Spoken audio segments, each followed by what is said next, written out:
sur la route d'Angoulême, en passant par Goriagué, cet événement ne vous a pas laissé indifférent. Si vous êtes passé par ici cette matinée-là, l'événement a dû vous sauter aux yeux. Un cheval, un attelage, et quoi dessus? L'embase d'une tour Eiffel. Peu ordinaire est bien le mot qu'il faut employer. Et là, tout revient dans la tête. Goriagué, le cabaret, des créations métalliques roulantes en tout genre, Jojobul ne doit pas être très bien loin. Ce beau cheval avait l'air motivé de marcher, mais marcher vers où? D'ailleurs, il n'était pas le seul à être motivé. Ah, Jojobul, tu vas enfin nous dire où tu vas? Bon, ok, on va directement t'interviewer avec Franck. Et là, je pense que l'on va en savoir beaucoup plus. Eh bien bonjour Joël, nous sommes chez vous là, je vois que je découvre un endroit magique. Magique, oui, il y a plein de trucs partout, ouais, plein de choses. Ouais. Bienvenue dans le monde extraordinaire de Jojobul. Il faut à tout prix les suivre. Quel est donc cet événement? En attendant, il y a un arrêt à un rond-point. Sur ce rond-point, il y a 4 embases. Je pense avoir une petite idée. Notre ami le cheval a l'air bien motivé lui aussi. Il est fier de transporter cette tour Eiffel. Tout a été préparé minutieusement bien avant le transport. Le cabaret L'Ange Bleu n'est pas bien loin. Nous pensons qu'il y a un lien. Franck, tire-lui les verres du nez à ce Jojobul, s'il te plaît. Je suis très étonné. Alors en fait, moi je suis venu, je suis un ami à Lionel, donc qui m'a amené à votre rencontre. Et je trouve incroyable, on va pas dire le capharnaüm qu'il y a, mais presque. Mais franchement, il y a de tout ici, on trouve tout. Ben, bien sûr, pour créer, il faut avoir de la matière. Et la matière, moi j'aime bien voir autour de moi, je regarde et j'ouvre les yeux, puis bon, hop, je fais.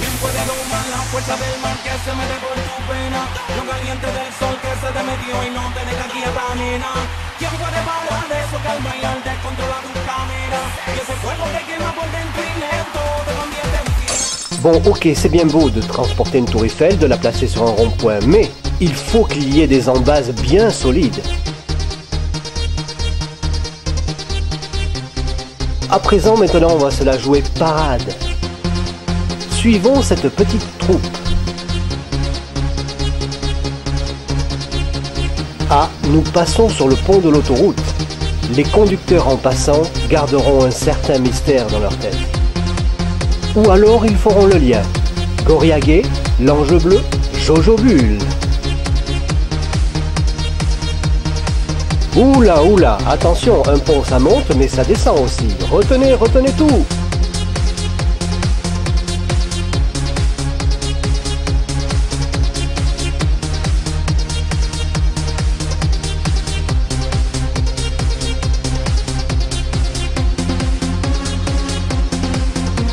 Jojo attend tout ce petit monde bien en bas, à l'endroit où on va monter la flèche. Une petite étape à notre cheval préféré lui fera le plus grand bien. Bon, c'est bien beau, mais le camion, où est-il? Ah, le voilà. Il porte la flèche de notre tour Eiffel.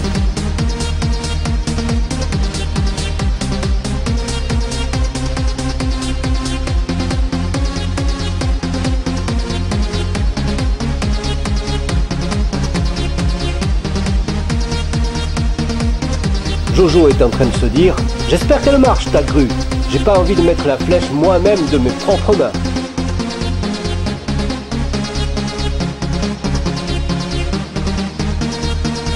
Ah, ouf, elle marche. Ben en fait, justement, nous on vient à votre rencontre aujourd'hui. Lionel m'a gentiment invité à venir vous rencontrer en tant que extraordinaire personnage. Et je viens de me rendre compte de votre majestueuse tour Eiffel que vous venez de réaliser et qui donc doit être mise ce matin sur le rond-point du célèbre cabaret L'Ange Bleu. Et oui, la finalité c'était ça pour moi, d'arriver à la mettre dans un rond-point et surtout au plus près de l'Ange Bleu. Il n'y a pas plus près, il n'y a pas meilleur endroit qu'ici. Et je remercie beaucoup le maire de Goriagué qui a accepté qu'on puisse la mettre là, et puis c'est très bien.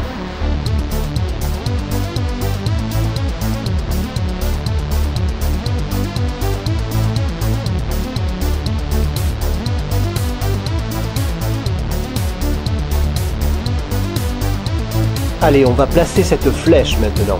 La tour sera entière cette fois-ci.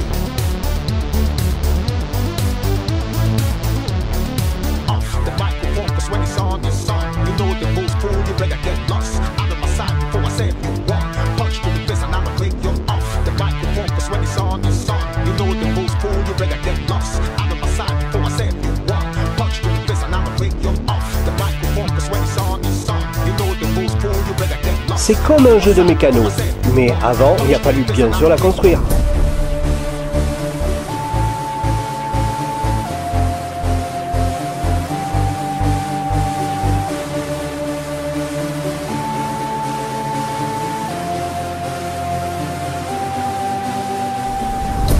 C'est bien beau une grue, mais il y a des attaches et ces attaches, eh bien, il faut bien les détacher.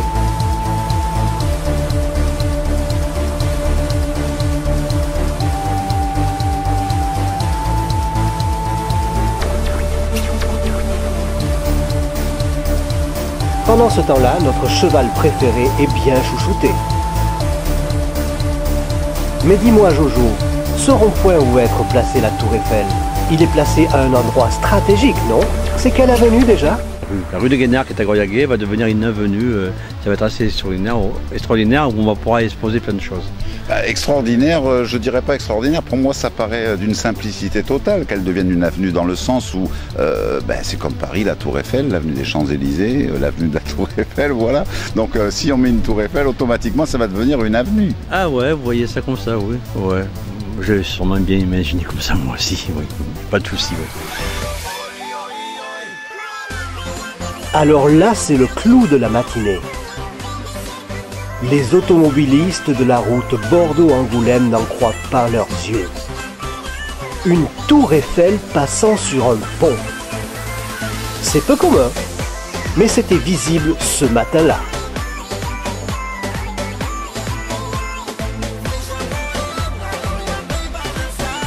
Il faut dire que cette tour Eiffel est bien imposante. Ouh, attention, ça redescend, il faut la maintenir. Retenez-la.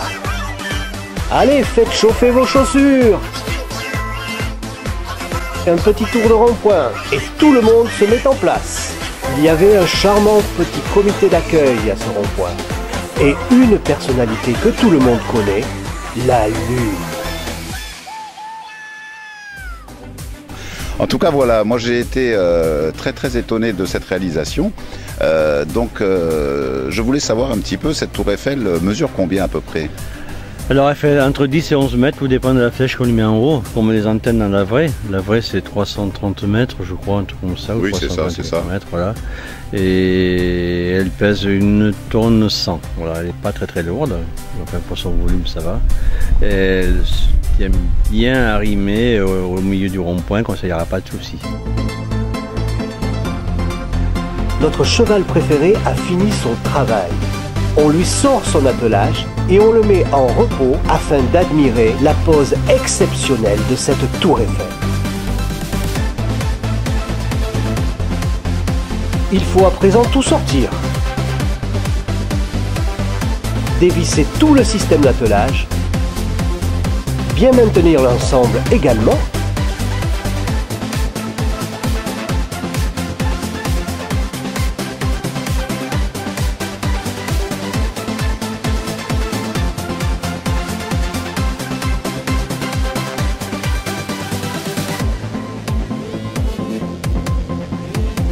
Mais la technique a parfois ses contraintes.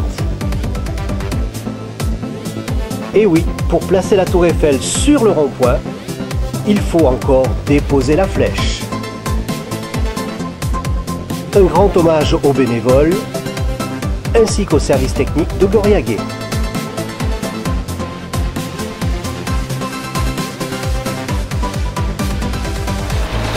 Vous avez remarqué, c'est pas moi qui monte. Et donc en fait, cette tour Eiffel a été réalisée en ferraille, bien sûr, en métal. Je suppose que vous avez dû mettre de la peinture dessus. Il faut beaucoup de peinture pour une réalisation de plus de 10 mètres comme ça? Alors, a priori, il faudrait 30 fois moins que la vraie, je ne sais pas, mais bon, je ne sais pas comment j'ai mis en fait. Je l'ai peinte, je l'ai repeinte plusieurs fois. Et tu fais pour qu'elle soit jolie, sympathique, qu'elle puisse résister au mauvais temps et tout, mais bon, après je le referai s'il faut le refaire, il n'y a pas de souci.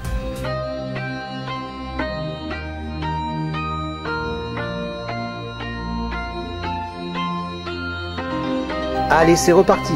Il faut prendre l'embase de la tour Eiffel et la placer sur les plots prévus à cet effet. Oula, oula, c'est lourd. Retenez à gauche, retenez à droite. Notre tour Eiffel devient aérienne.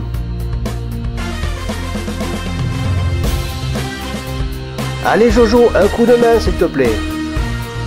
Ce ne sera pas de refus.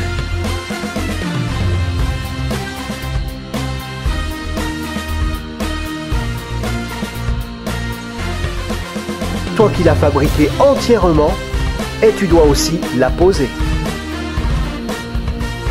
Bon, là, on pense qu'elle est bien placée. Un petit souci technique encore. Le camion est trop en retrait et le bras métallique est trop court. Le chauffeur doit se reprendre. Bon, mais moi, j'avais pas prévu que c'était une casse-tête comme ça. Bon, en attendant, si on a des mains supplémentaires, c'est pas de refus. Tiens, salut toi. Ah, c'est toi, je t'avais pas reconnu. Ouais, c'est ça, ouais, tire-toi.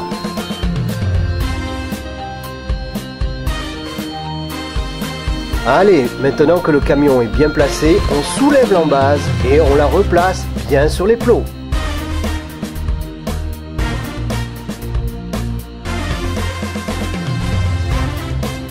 Voilà, enfin elle est posée.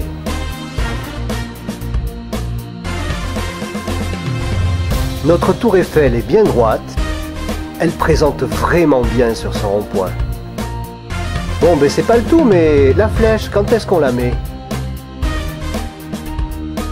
Ouh, ça sent encore de la technique supplémentaire. Et oui, je vous le donne en mille. Il faut tracer les fixations afin que cette tour Eiffel soit bien arrimée au socle.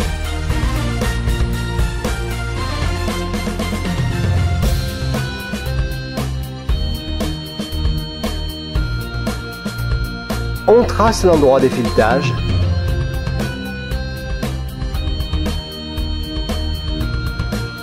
Alexandre Duvollet, un des fondateurs de l'Ange Bleu, était présent.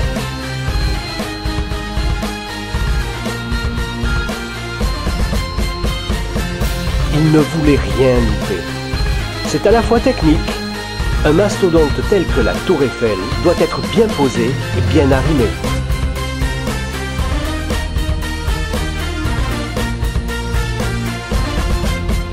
On donne l'ordre une ultime fois de déplacer l'embase afin de percer les trous de fixation. Oula, attention, c'est toujours lourd à déplacer, et ce, même en aérien. Allez, mise en route du groupe électrogène. Moteur, s'il vous plaît.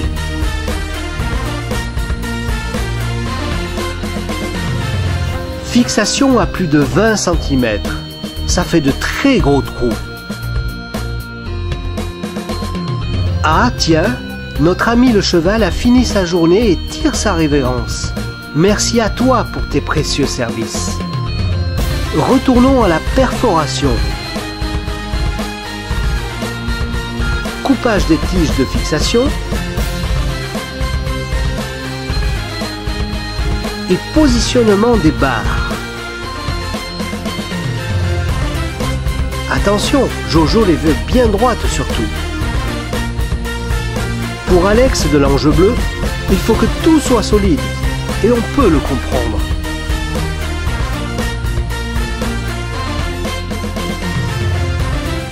Je n'avais pas remarqué, mais il y a des figurines arrimées à la tour. Fixation en scellement chimique, et le tour est joué. Bon Franck, vas-y, pose-lui encore des questions s'il te plaît. Par rapport à cette tour Eiffel, vous vous êtes épaulé de quel support pour pouvoir la réaliser justement? Alors, l'imagination elle est assez facile, mais chez moi je possède des bouquins de la foire exposition internationale qui était en 1880. Ah oui, la Foire Exposition Universelle. Universelle, voilà, je cherche le nom. Ouais. Et j'ai des bouquins d'origine de cette époque-là où il y avait la Tour Eiffel dessus. J'ai craqué, quoi. Enfin, j'ai pas fait de maquette par rapport à ça, mais ça m'a fait craquer d'avoir des bouquins qui expliquent bien l'origine. Ah oui, tout s'explique. La lecture est bien la base de l'instruction. Bon, à présent, il faut définitivement placer la flèche, non? Oui, de l'aide n'est pas de refus, car seul Jojo Bull ne peut pas tout gérer.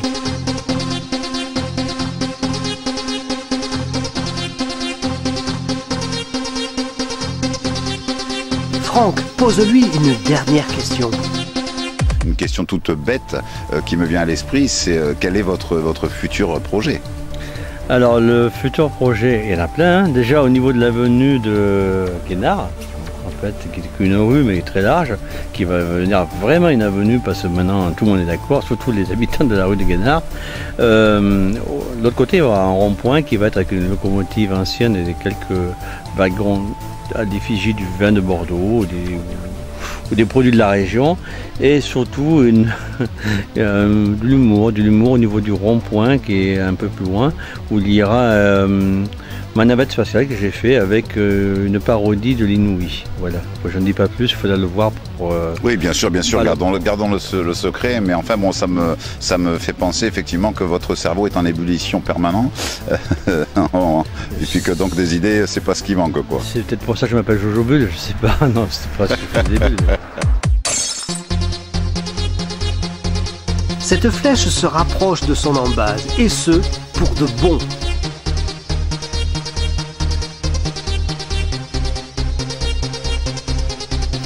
Jojo vient de s'apercevoir d'un truc qui cloche. Alex et Franck confirment.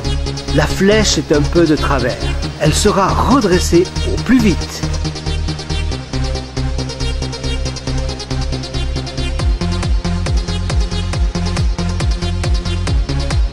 Tout est scellé en suivant pour une finalité à la perfection. Derniers ajustements. Et tout semble bien à présent.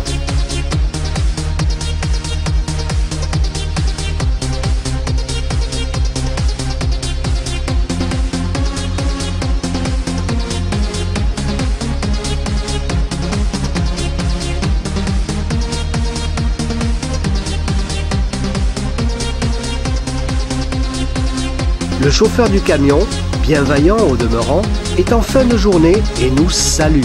Merci à toi, l'ami. Notre tour Eiffel est à présent placée définitivement pour enjoliver Goriaguet et l'entrée du cabaret L'Ange Bleu. Avec elle, Joël Tessier alias Jojo Bull pourra capter les meilleures ondes artistiques et créatives.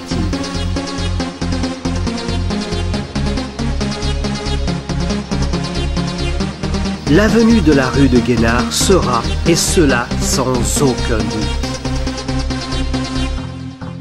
Jojo Bull serait-il le porte-bonheur des Jeux Olympiques à la candidature de Paris 2024? La réponse est dans le bec de son coq.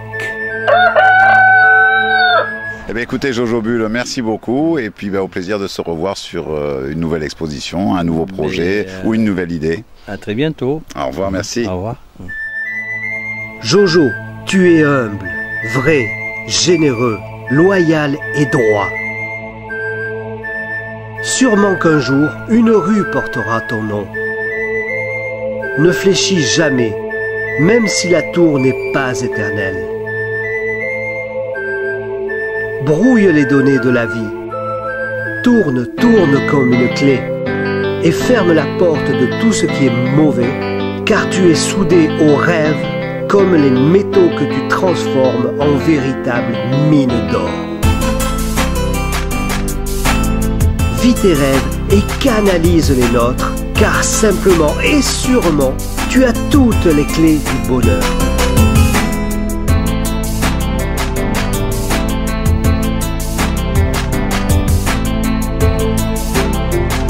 A plus l'ami Jojo Bull, et fais-nous vivre encore de merveilleuses créations.